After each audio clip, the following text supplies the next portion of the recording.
Empowered people make informed decisions that lead to living a life without regret. This is Sarah Kaki and Shauna Woods from Atlanta Divorce Law Group, and this is the Happily Ever After Divorce Podcast. Hello, this is the Happily Ever After Divorce Podcast. I am Sarah Kaki with the Atlanta Divorce Law Group, and I am joined by our managing partner, Shauna Woods. Hey, Shauna. Hey, Sarah. So, Shauna, today we're going to talk about exercising gratitude while you're going through divorce or even after divorce. You want to tee us off on this one? Absolutely. I think a lot of times, at least for me, when I hear practicing gratitude, it's like, what does that even mean? Mm-hmm. Which buzzword are we looking for now, right? Right. And how do we do it when you don't feel it? Right. So how do we do it, Sarah? If you're not feeling it, what do we do? So I love that you asked that question, because I think when people are going through some really hard times in life where they don't actually feel they have anything in their life to be grateful for, this idea of, be grateful or exercise gratitude, it can come at you like a ton of knives, and you want to tell that person just off, like you have no clue what I'm going through. What I have learned through personal development and some studying in the coaching world, there actually is a science to this. There is a science to how your brain works with this. And when you look at it from a more scientific way, and the response that your brain has and your emotions have to exercising gratitude, that sting, that buzzword, that, this is a new cultural fad thing to do, to just be grateful or fake it till you make it, kind of goes away, and you see it as a form of healing. So first of all, gratitude is the idea of being grateful for something. Our culture and our society, or the way we're taught to be grateful, it's usually for things that are already in our lives currently. Mm-hmm. That's how we usually think about great gratitude. I'm so grateful that, I am healthy. I am so grateful for that there's money in my bank account. I'm so grateful for a healthy marriage. But our belief system and the way we're taught to be grateful, it's exercise it for things that are already currently here. Now, that is where we trip ourselves up, because we believe that if it's not here, I have nothing to be grateful for. So when you tell me to go be grateful when I'm going through a divorce and I'm fighting for the custody of my children and I'm fighting for 50% of my home, I want to go tell you to go, jump in a lake. Yes, jump in a lake, ma'am. Because I don't have the results right now that I can be grateful for. However, if we could shift that paradigm and think of, how can I exercise gratitude for the things that are not actually here yet, but I want to be in a state of expectancy for them? How can I be grateful for that? And what will that do to my belief system and to the wiring and the messaging in my brain to produce those results? So I'll give an example. You are finished with a divorce. You're now currently single. You are hoping to find a new life partner. You have not found a life partner. You're single. You haven't even met a person that fits the bill. Instead of feeling like you can't be grateful because you're not in the relationship you want to be, you can actually exercise gratitude and say, I am so grateful for the great love that is coming to my life. I am so grateful for the partnership that I am going to experience. That state of expectancy, of I am now expecting this to come to my life, opens up your mind, opens up the wiring in your brain, and actually forms the belief system that this is in my life. And our beliefs dictate what our minds actually believe to be true and what they bring into our lives. And that sends the message, because the belief tells the brain what's possible and what isn't. And that sends the message to the brain that this is in your life. You can have a sense of expectancy of it. And then our eyes actually start opening up to more opportunities and more possibilities that we wouldn't have seen before. I have exercised this in my own life when I am waiting for something that I'm really worried about. Let's say I have a sick child, right? Mm-hmm. And I'm really worried about their health. Or let's say I have seen something behaviorally in my child that I'm nervous about, or I have anxiety about. I will journal this every morning. I will literally say in my journal, I am so grateful for my healthy child. I am so grateful for my child that has a successful mind. I am so grateful that my child is thriving in school. And just by putting that in my expectation versus a negative message to myself, it calms my anxiety that I would have. And it then lets my belief system dictate to my brain, this is already in your life. Now behave as if this is in your life.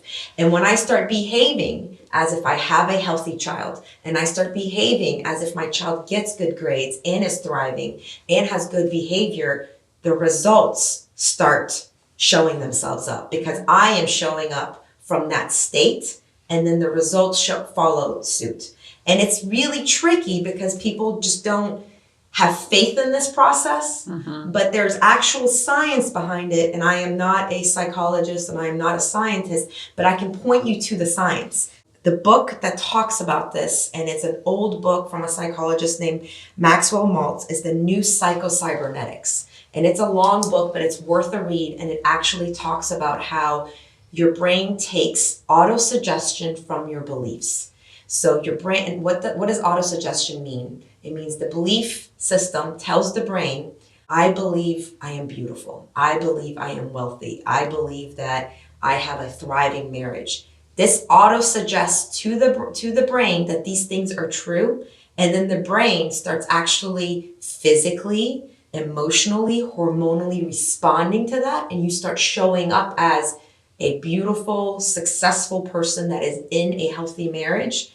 And the results are different. This works the other way as well. You can give the belief system a very negative thoughts and you will have the same response. This isn't to minimize people who are going through a hard time. This isn't to minimize people that are having some serious challenges, but it's a tool to exercise this. And then if you are showing up, let's say you are having a very difficult relationship or you're in a very difficult financial situation, it is a tool to use to find your way out of those situations, because the brain then starts responding to this belief system and it starts seeing opportunities that might have not been there, things that you were closed up to before. It might see solutions that it might have not seen before. And it might will show up in a way that if you are, for instance, in an abusive situation, it will not tolerate it. Right. Whereas in a different state of mind, in a lack mindset and a lack of gratitude mindset, that abuse might have been actually tolerated, or the financial situation might have been tolerated because you've accepted it. The belief system has accepted it to be true. Sarah, that is just, my mind's opening up here. And it's so incredible that you're bringing this up. It's exactly the same kind of thing when people are facing life-threatening diseases, right? They teach them to have the mindset of, I am healthy. I am going to get through this. I am overcoming this, right? And that mindset coupled with the tools, which in that case is the medicine, right? It is what really helps people who are successfully recovering, I'm thinking especially from cancer and these life-threatening illnesses, to overcome it. It's a combination of you can't just have the mindset in that situation, you actually need the medicine. For sure. And what I'm hearing you say is the mindset takes you to the tools. Yes, exactly. And Sean, I'm glad you brought that up, because my mom survived terminal cancer through mindset work. Doesn't mean she declined the medicine. She went through chemotherapy. She went through radiation. She went through years and years of tamoxifen, which is a very toxic medicine, but it healed her. And the reason it healed her is the brain had received the auto-suggested message from the belief system that this is going to heal me. I am going to be healed. I am complete. I am whole. And then let the medicine do the work. I personally am not of the belief system of sitting on a mountaintop with crystals in your hand and saying these things and then waiting for the results to come.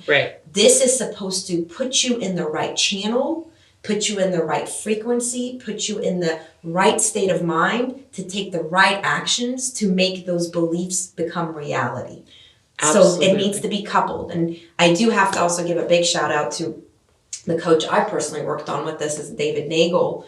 And he has a podcast as well that for our listeners, I would highly recommend listening to, the Successful Mind podcast. And David is the one who taught me, you do not wait for the thing you want in your life to come into your life before you're grateful for it. Be in a state of expectation. And the state of expectation isn't putting your hand out and saying, God, when will I get this? It's a state of, this is already in my life and I'm already grateful for it. And I know that it's going to be here. And I'm grateful for that. That's the healthy state of expectation that can produce the actual real results.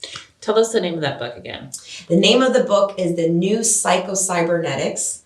I recommend listening to it on Audible because it's one of those books that, unless you just love deep psychological books, that can be very, it's actual, like he's talking about medical statistics and he's talking about real psychology. I think it could be a lot to go through the pages. Whereas I've listened to it 3 times now. I love listening to it when I'm in a long drive. Yeah. And love listening to the voice and hearing it over and over again. But it really has a science to it. And it's a lot of other authors and scientists and psychologists have showed up after Maxwell Maltz and produced more on this whole theory. Yeah, and Happiness Lab, I think, is probably based upon that as well. That actually, remember you telling me about that as well, and I was like, oh, this sounds right.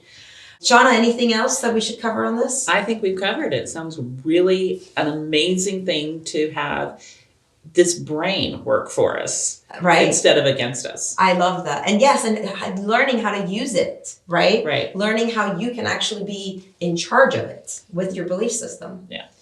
All right. Thank you guys so much for listening to us. Thanks for listening to the Happily Ever After Divorce podcast. If you'd like to learn more, go to AtlantaDivorceLawGroup.com/resources.